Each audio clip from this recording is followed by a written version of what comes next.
This world, the world, will be healed, must be healed.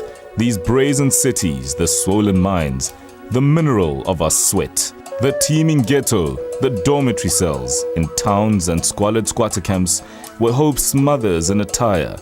These furnaces of human indifference must incinerate with all the heat of a healing fire. Historically, mining investment in South Africa came with a culture of exploitation. Prior to 1994, South Africa's mining industry was dominated by monopolistic mining practices, with the ownership of mineral rights vested in the hands of only a few mining houses. Mining laws institutionalized the exclusion of blacks and females, with no black ownership in the industry. Rural communities were exploited and robbed of royalties for leased mineral rights. Then civil unrest and major labor uprisings saw the unionization of South Africa's labor force, with militant labor action challenging the exploitative labor policies of the time. As a result, foreign investors and financial institutions were averse to mining investments in the country. This mining exploitation culture was a universal problem and can still be seen in underdeveloped countries with emerging economies. It has often been observed that resource-abundant economies tend to grow less rapidly than resource-scarce economies, a phenomenon referred to as the resource curse. The masses are excluded from the economic benefits of mining and are challenging the mining practice of explore, exploit, extract, and export, which leaves behind poverty-stricken communities and ghost towns. In the late 1980s, Bridgette Radebe defied legislation by becoming the first black mining entrepreneur in South Africa.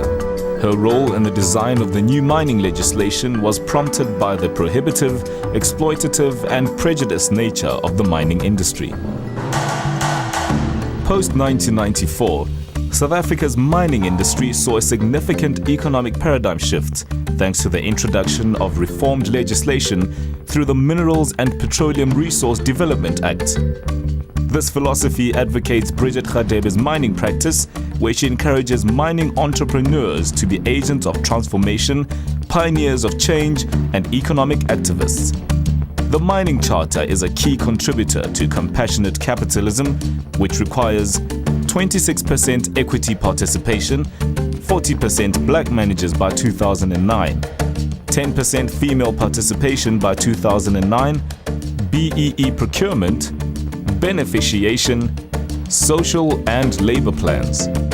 As president of the South African Mining Development Association, the largest mining chamber in Africa, Bridgette Radebe encourages stakeholders to prevent ghost towns through integrated development plans in favor of sustainable mining economics. But we're very happy that for the first time in the history of the mining industry, the issues of true transformation has been addressed. We're going to have historically disadvantaged communities and operators benefiting, sustainable development beyond the closure of mine, skills transfer, and many issues that the President spoke about. And for us, the South African Mining Development Association, this is history that will enable us to continue with our efforts of trying to address the participation of those that have never been part of this industry. The practical implementation of these ideas has successfully been achieved by Bridgette Radebe, founder and executive chairperson of Makau Mining. Makau Mining Pty Limited is a pioneering African mining group with interests in coal, platinum, gold, chrome, vanadium, uranium, and mining services through shaft sinkers. Today, this well-established and innovative mining group is highly regarded for its transformative mining practices and unwavering focus on involving and uplifting local communities. By uplifting communities, the economic sustainability of the investment area is met. As Vice President of the Minerals and Mining Development Board, which advises the Minister of Minerals and Energy, Bridgette Radebe is a highly respected global opinion maker and mining strategist. With 20 years of experience in the industry, her global focus has been in advising mining stakeholders, including the World Bank and mining producers, on the creation of sustainable mining models. She has been instrumental in addressing the financial challenges in the mining industry by creating a venture capital mining fund and advocating for the creation of a resources bank. As an activist, Ms. Radebe also played a major role in the eradication of the coal transport infrastructure monopoly and has consistently maintained a dedication and focus on education and poverty relief in mining investment areas. But for Bridgette Radebe, success is a journey that has not yet ended. In the words of Nelson Mandela, "I have walked that long road to freedom.